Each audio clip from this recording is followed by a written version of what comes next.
had he brought his pregnant mistress to our family dinner? He thought he was making a statement. She wore red, tight silk, 8 months along. He introduced her like a business partner, right in front of our children, his parents, and half the company's board. I didn't cry. I didn't scream. I stood, smiled, and poured her a glass of wine she couldn't drink. Everyone else was stunned. But me? I'd been preparing for that night for weeks, because while he was building a fantasy with her, I was buying out his empire, piece by piece. And by sunrise, it was mine. It was the kind of evening designed to impress.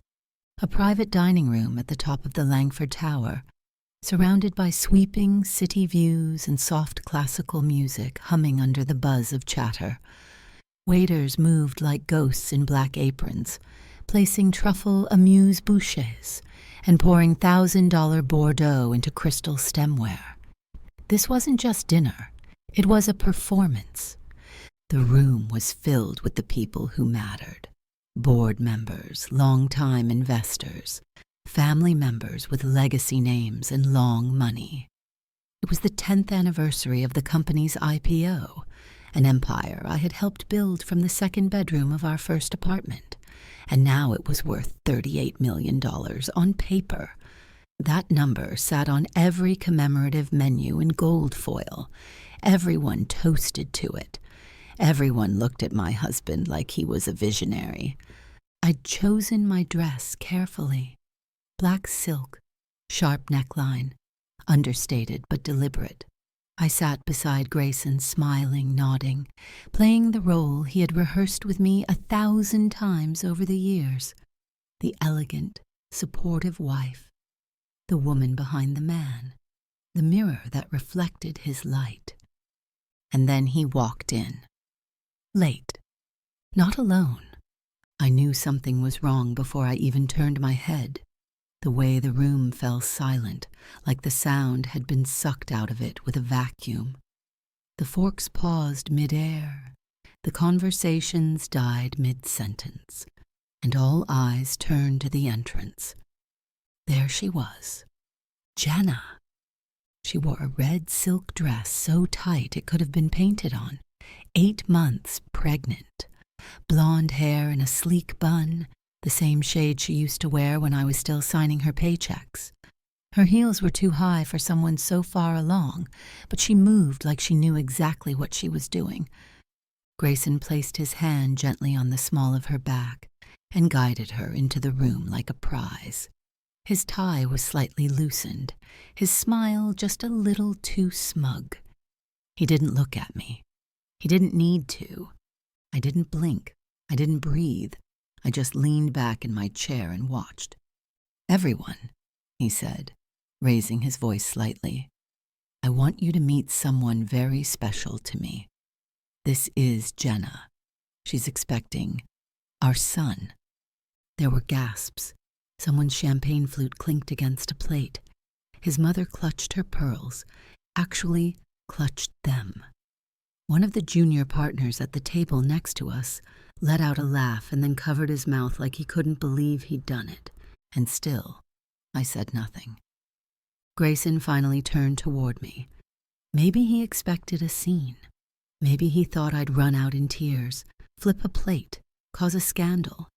That's what his ego was built for. Public humiliation followed by private apologies and begging. But that's not who I am. I stood, smoothly, quietly, walked over to where they were standing. Jenna's eyes darted nervously between me and the baby bump she was clearly cradling like a shield. Grayson tried to speak, but I was already reaching for the empty wine glass on the table beside me. I poured her a full glass of red. She looked at it, then at me. I smiled. "Don't worry," I said softly. "It's just a gesture, not a suggestion."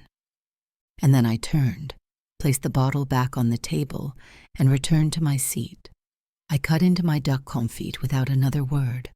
Around me, the room began to breathe again. Conversation limped back to life.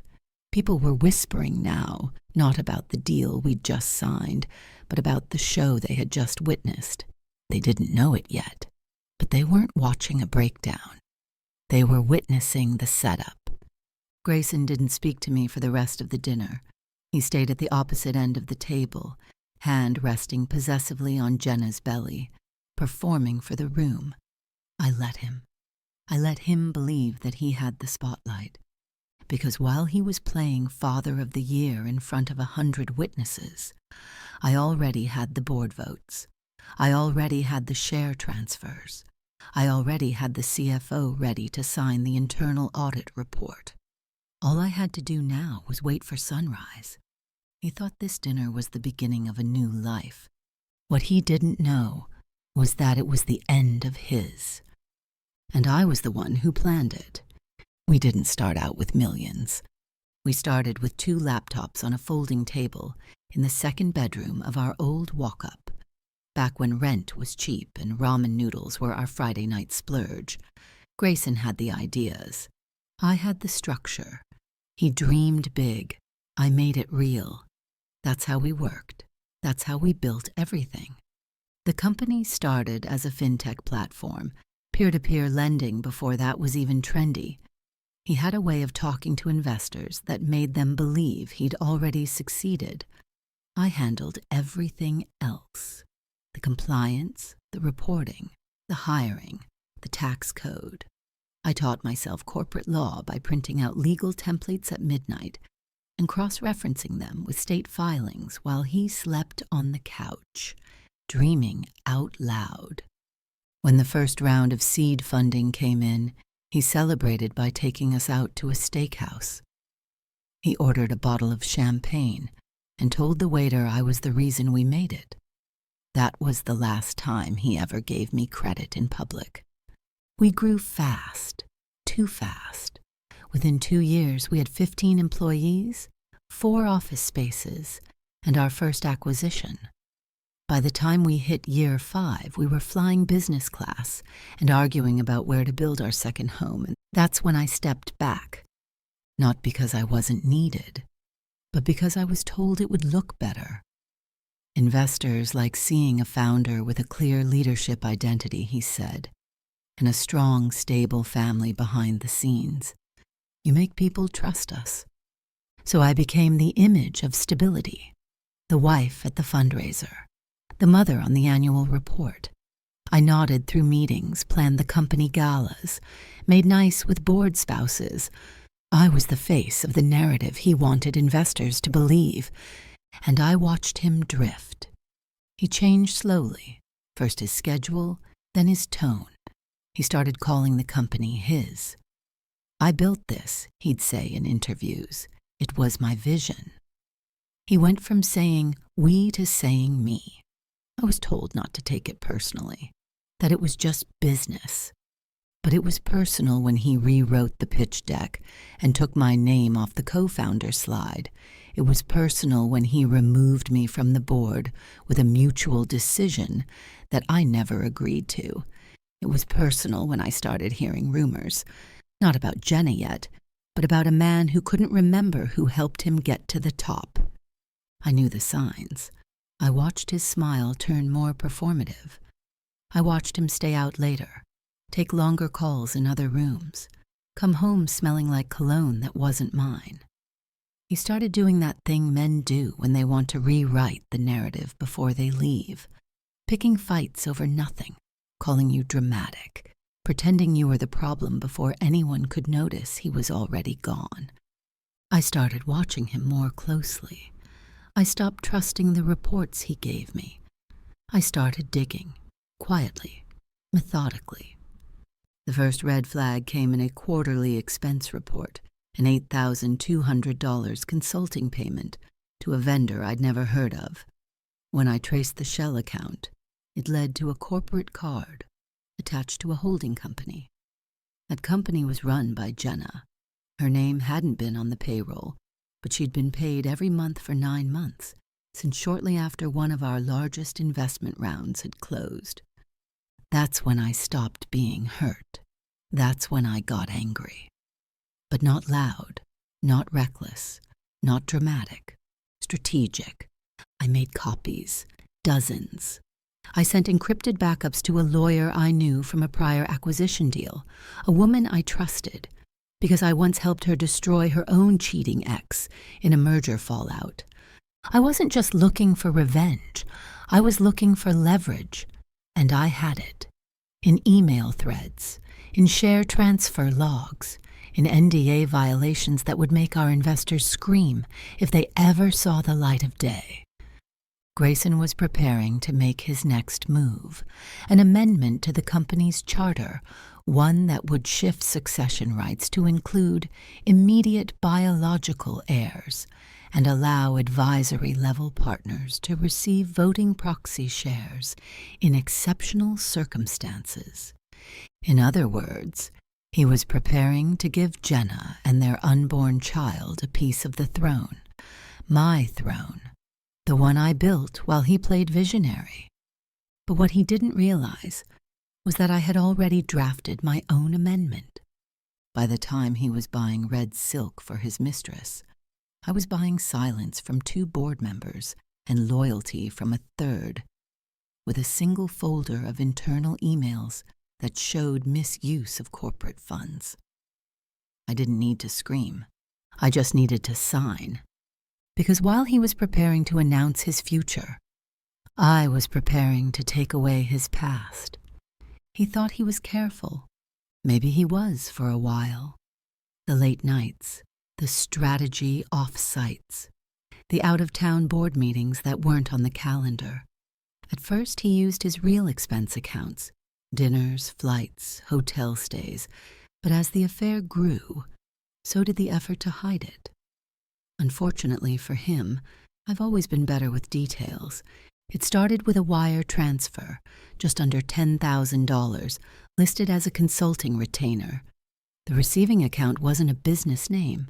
It was a string of initials and a numbered trust, the kind you use when you're trying to avoid scrutiny. I flagged it quietly, marked the pattern, and traced 5 more just like it, each with vague descriptions like advisory audit, communications services, and client education. Jenna wasn't just his mistress. She was on our books. Her apartment lease was in the name of a third-party vendor address. Her car, an imported Mercedes SUV, was leased through the same holding company he used for travel stipends. The clinic where she received her prenatal care, listed as a wellness retainer under his discretionary executive benefits. She was everywhere, and I was paying for it. She wasn't just an affair, she was an investment. He was building a second life, quietly, piece by piece, and he planned to merge it with ours the moment it was convenient. That's when I found the draft charter change. I intercepted it through a legal liaison I'd kept close over the years. A quiet man, loyal to me, not to Grayson.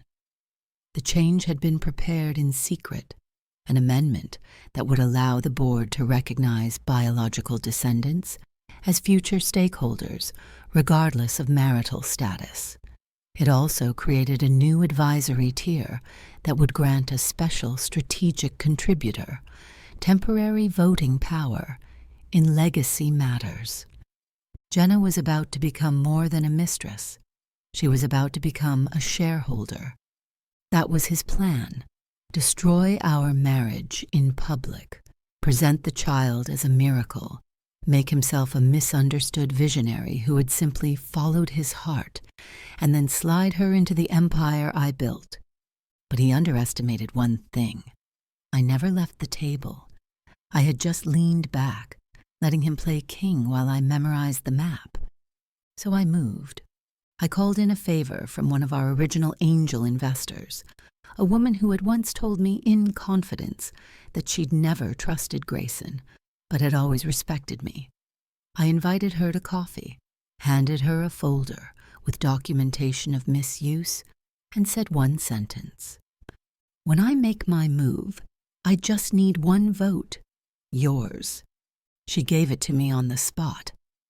From there, the rest came faster than I expected. I acquired a shell corporation through a former classmate with experience in off-book equity negotiations. Through that entity, I bought out 2 minor shareholders, quietly, legally, and without setting off any alarms. I now controlled 28% of the company. Add the proxy votes from our former investor, a discreet signature from a CFO who no longer wanted to go down with Grayson's ship, and I had 43%. All I needed was one more. It came from a man Grayson had bullied during a restructuring last year, an older board member who had built his legacy slowly and who resented Grayson's recklessness. I showed him what Jenna was being paid. I showed him the charter change. I showed him the false statements to HR, the offshore routing paths for the apartment. I didn't have to beg. He said, "Tell me when to vote." So I circled the board meeting on my calendar, the one scheduled the morning after the family dinner. Grayson thought he was making a statement by showing up with her that night. He had no idea he was walking into a funeral. And the next morning I was going to bury the version of him he built in that boardroom, with a smile on my face. Morning arrived like a held breath. While Grayson slept off the night before, probably thinking he'd just redefined the meaning of audacity, I dressed for war. A black blazer tailored within an inch of perfection, gold watch, minimal makeup, hair pinned like armor, not corporate, commanding. The boardroom sat on the 37th floor of our headquarters, the kind of room designed to make you feel small if you didn't belong there. Long walnut table, suede chairs, a floor-to-ceiling glass wall overlooking the city, his favorite feature, because he liked to talk while staring out at the skyline, imagining himself as its architect. When I walked in, there was a pause. Some looked confused to see me. Others, those who'd already aligned themselves, nodded, subtle, but sure. They knew what was about to happen. Grayson arrived 10 minutes late. Always 10. A tactic. Control by timing. He wore his usual smugness like cologne, confident in his performance from the night before. He took his seat at the head of the table, fingers laced across a closed leather portfolio. He didn't even look at me. The agenda began with quarterly numbers, projected revenue, market expansion. Then came new business. That was me. I opened my own portfolio, pulled out a single document, slid it across the table toward the chair. This is a formal motion to remove Grayson Hale from his role as CEO and acting chairman, effective immediately. The air vanished. Grayson laughed, short, unsure. He leaned back like it was a joke, like someone had added it to the agenda as a prank. "What the hell is this?" he asked. I didn't look at him. I looked at the chair. "The motion is backed by 52% of current voting shareholders," I said. "The signatures are attached. So are the ethics reports and breach filings." He leaned forward, voice low. "You're bluffing." I turned to him then, met his eyes. "You introduced your mistress at a family dinner while illegally paying her as a consultant with shareholder funds. You filed a charter amendment without board consensus and attempted to transfer succession rights to an unborn child under falsified governance terms. That's not just unethical. It's criminal." He stood up. "You can't do this." I smiled. I already did. The vote was called. 9 in favor, 2 against, 1 abstained. Grayson's mouth opened, but no sound came out. He looked to the CFO, who stared down at the table. He looked to the investor he once bragged about convincing during a poker game, who was already flipping through the audit summary I'd handed him 10 minutes earlier. He looked to me last. "After everything," he said, "you'd take this from me?" "No," I said. "You gave it away. I just picked up the pieces." Security didn't need to be called. He walked out on his own, silent, small, and no longer in control. By the time the door closed behind him, I was sitting at the head of the table. My table now. I opened the next item on the agenda, restoring founder equity rights. Then I got to work. Grayson never spoke to me after the vote. He left the building that day without a title, without a severance, without so much as a plan. HR locked him out of his accounts before the elevator even hit the lobby. His corporate email bounced. His company credit cards were deactivated. The car service canceled. He tried, of course, to spin the story, told a few reporters I had poisoned the board, that I had been manipulating things behind the scenes for months. He wasn't wrong. He just wasn't smart enough to understand that's called strategy. The story didn't get traction. Why? Because I didn't come for him with drama. I came with documentation, receipts, paper trails, video clips of investor calls where Jenna spoke out of turn, contracts signed under pseudonyms, account logs that didn't match invoices. Numbers don't lie, even if men like him do. Jenna was gone within the month. She moved to another state, quietly, quickly, after the subpoena landed at her doorstep. I heard through someone on legal that she flipped the moment she realized she wasn't getting protected. She gave a full deposition in exchange for immunity. Didn't even blink. As for the child, I never blamed him or her. What existed between Grayson and Jenna wasn't love. It was ego, dressed up in silk and scented lotion. Just another one of his grand illusions. The company didn't burn. It grew. I rebranded it under a new name, sleek, sharp, grounded in transparency. I reinstated the original advisory committee I built when we launched, brought back the people he pushed out, and I put my name on everything, not out of vanity, out of truth. I made sure my daughter saw the new signage when it went up on the headquarters. She asked me what it meant. It means, I told her, you never let someone write your story for you, not even if you love them. We live in the same house. My name is on the deed. I changed the locks, not out of spite, but out of clarity. You don't invite ghosts to haunt you twice. Grayson moved into a downtown condo he can barely afford. He tried launching a new venture, but no one would fund him, not after what came out in the audit. Investors like charm, but they worship control, and I made sure they knew he'd lost his. Sometimes I still get messages from people who didn't know the whole story, asking if we just grew apart. I let them believe whatever makes them sleep at night. I didn't need to destroy him with noise. I dismantled him with silence, with patience, and with truth. He brought his pregnant mistress to my table, thinking I'd fold. Instead, I flipped the whole damn table and sat at the head when the dust settled. He thought the empire was his legacy. He was wrong. I am.